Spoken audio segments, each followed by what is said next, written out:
नमस्कार दोस्तों, मैं अनूप सिंह आज विशेष के इस अंक में आपका बहुत बहुत स्वागत करता हूं। आज हम बात करने जा रहे हैं महाराष्ट्र में देवेंद्र फडणवीस की सरकार के मंत्रिमंडल के विस्तार के बारे में। जैसा कि हम सबको पता है कि विगत माह जो है महाराष्ट्र विधानसभा के चुनाव संपन्न हुए और 23 नवंबर को 23 नवंबर को विधानसभा के नतीजे आते हैं, उसका रिजल्ट आता है और सबसे बड़ा गठबंधन जो उभर के आता है वो महायुति होती है, जिसमें सबसे ज्यादा नंबर्स जिसके होते हैं वो बीजेपी के होते हैं, जो कि 132 होते हैं।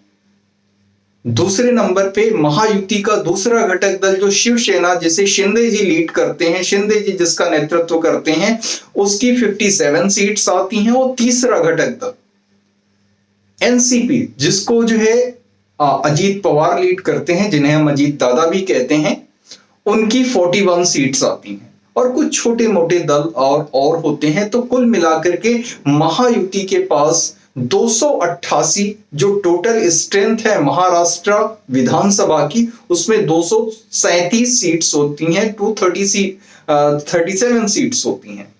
और जो दूसरा गठबंधन होता है, दूसरा अलायंस होता है महाविकास अघाड़ी, वो बुरी तरीके से चुनावों में पिछड़ जाता है।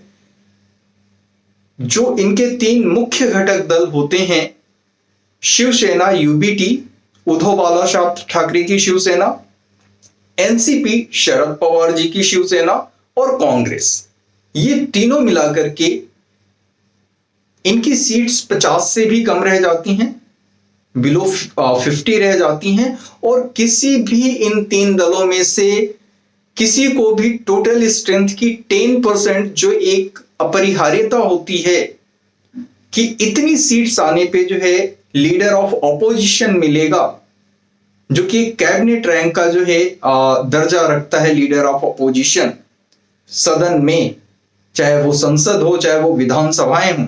तो 10% सीट्स कोई भी जो है महाविकास अघाड़ी का जो है कोई दल जीत के नहीं ला पाता है। सबसे ज्यादा सीट्स जिसकी आती हैं वो शिवसेना उद्धव बालासाहेब ठाकरे की आती है महाविकास अघाड़ी में, जो कि 20 के आसपास रह जाती है। और जबकि 288 जो स्ट्रेंथ है महाराष्ट्र विधानसभा की, उसका 10% बनता है 29 सीट्स, तो किसी की भी 29 सीट्स नहीं आती हैं।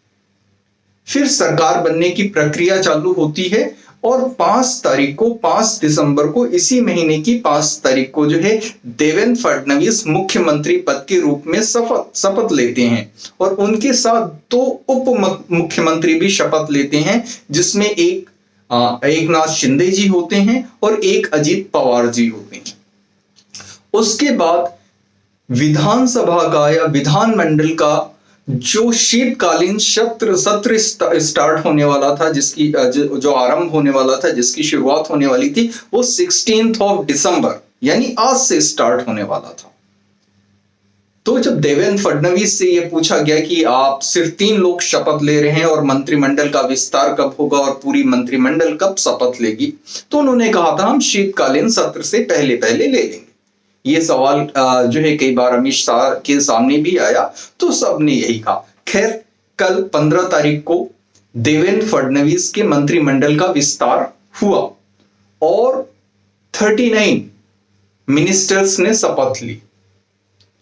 उसमें से जो 19 मिनिस्टर्स हैं वो बीजेपी के कोटे से आए, 11 मिनिस्टर्स जो है शिवसेना शिंदे के कोटे से आए और 9 मिनिस्टर्स जो है एनसीपी के कोटे से आए। तो कुल मिलाकर के 39 जो है मिनिस्टर्स को कल शपथ दिलाई गई। महाराष्ट्र विधानसभा का शीतकालीन सत्र आज से स्टार्ट है। जैसा कि हम सभी जानते हैं कि महाराष्ट्र में जो विधानसभा का सत्र होता है वो मुंबई में भी होता है और नागपुर में होता है। जो शीतकालीन सत्र होता है वो नागपुर में होता है। तो ये जो शपथ ग्रहण समारोह था वो नागपुर में ही रखा गया, जिसमें कि पीसी राधाकृष्णन जो महाराष्ट्र के गवर्नर हैं, उन्होंने मंत्रियों को पद और गोपनीयता की शपथ दिलाई। अब एक बात और आती है, बीच में बातें बहुत उठ रही थी कि जो है किसको कौन सा मंत्रालय जाएगा। तो सूत्रों के हिसाब से जो गृह मंत्रालय है राजस्व मंत्रालय है, सिंचाई और शिक्षा विभाग है, वो बीजेपी के पास है। सारी अटकलों को धता बताते हुए कि शिंदे जी चाहते हैं कि उनको गृह मंत्रालय मिले, लेकिन मुख्यमंत्री देवेंद्र फडणवीस जो है 2 बार गृह मंत्रालय उनके पास रह चुका है, जिसकी जिम्मेदारियों को उन्होंने बखूबी बड़ी अच्छी तरीके से निभाया है। तो वो गृह मंत्रालय वो खुद ही चाहते थे, तो गृह मंत्रालय लगभग उन्हीं के पास है। बाकी विभागों का बंटवारा बहुत शीघ्र हो जाएगा। और ये जो कार्यकाल है, सूत्रों के हिसाब से ये कार्यकाल अभी जितने भी मंत्रियों ने शपथ ली है वो फिलहाल के लिए 2.5 वर्षों के लिए। जैसा कि हम सभी जानते हैं, हमारे देश में चर्चा बहुत जोरों पे है कि 1 नेशन 1 इलेक्शन, देश में एक साथ सारे चुनाव हो जाने चाहिए, क्योंकि किसी भी राज्य में लोकसभा, विधानसभा, लोकल बॉडी और पंचायती राज के चुनाव जो होते हैं उसमें सारा का सारा समय निकल जाता है। जो भी प्रतिनिधिगण अलग अलग जो है चुनावों में जीत करके आते हैं, उनके पास बहुत ज्यादा काम करने का जो है समय नहीं रह जाता है, क्योंकि अधिकतर समयों पे जो है आचार संहिता लागू रहती है, इलेक्शन कोड ऑफ कंडक्ट लगा रहता है, जिसकी वजह से वो नए कार्य नहीं कर सकते हैं, नई घोषणाएं नहीं कर सकते हैं। तो एक अनुमान के हिसाब से अगर जो हमारे देश में 1 नेशन 1 इलेक्शन पे हम जो है काम करते हैं, तो हमारी जीडीपी जो है 1.5% के आसपास जो है बढ़ सकती है। तो इससे बड़ी बात कोई हो नहीं सकती, क्योंकि हमारी जीडीपी दुनिया में सबसे तेज गति से बढ़ने वाली डीजीपी है, और इसमें अगर जो 1.5% का और उछाल आ जाता है तो ये बहुत बड़ी बात होगी। और जैसा कि प्रधानमंत्री और जो है अमित शाह कई बार कह चुके हैं, अभी मैंने उन्हें 2-3 दिन पहले जो है आज तक के एक कार्यक्रम में सुना, तो वो कह रहे थे कि हम इसको इसी बार जो है 1 नेशन 1 इलेक्शन को लाने जा रहे हैं, और ये अच्छी बात है। अब हमारे यहाँ लोग जो है व्यस्त हैं, कार्यों में व्यस्त हैं, हर एक चीज है, देश तेजी से प्रगति कर रहा है, तो ना लोगों के लिए फिजिबल होता है और ना ही जो है एजेंसियों के लिए, इलेक्शन कमीशन के लिए, कि वो बार बार चुनावी मूड में रहें और चुनावी व्यवस्थाएं ही देखते रहें। तो एक बार यदि 5 साल के जितने भी चुनाव हैं एक बार में अगर जो संपन्न करा लिए जाते हैं, तो ये देश के लिए बड़ा अच्छा होगा, बड़ा नवीन पहल होगा। नवीन का मतलब मेरा ये बिल्कुल नहीं कि ऐसा पहले नहीं हुआ।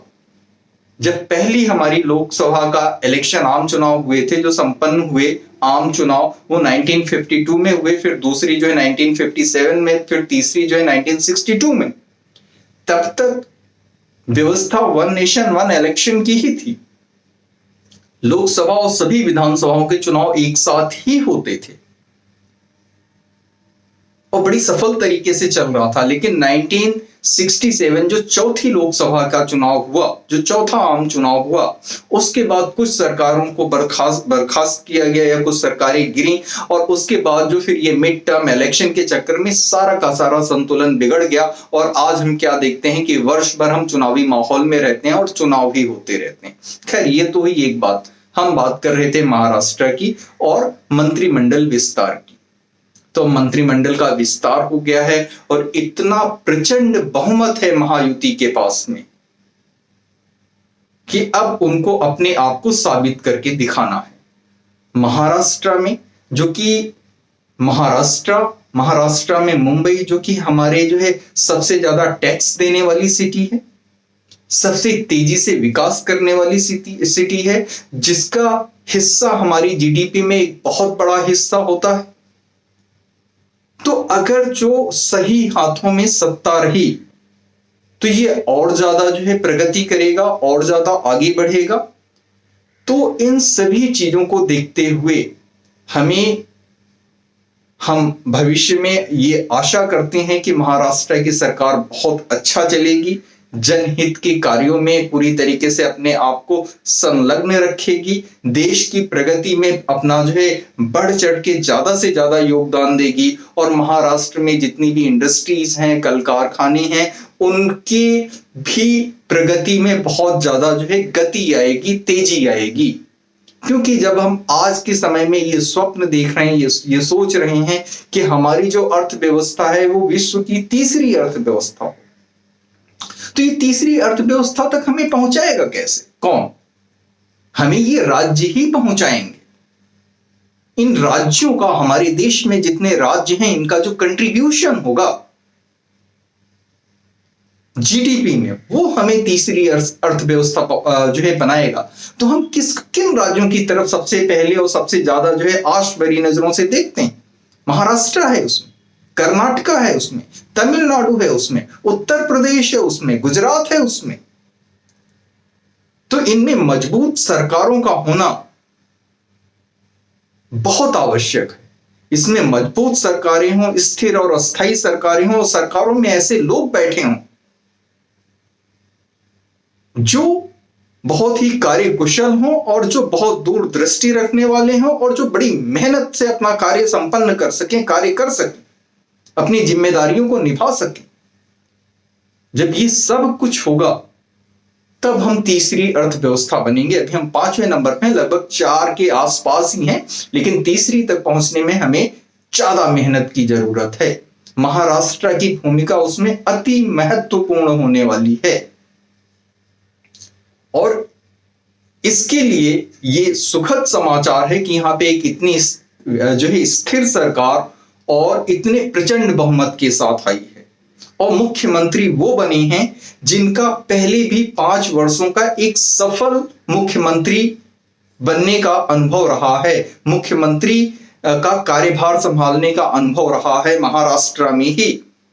तो ये एक सुखद समाचार है महाराष्ट्र के लिए, देश के लिए, महाराष्ट्र की जनता के लिए। तो हम बहुत ही सकारात्मक आस रखते हैं महाराष्ट्र सरकार से, महाराष्ट्र गवर्नमेंट से, कि वो जो है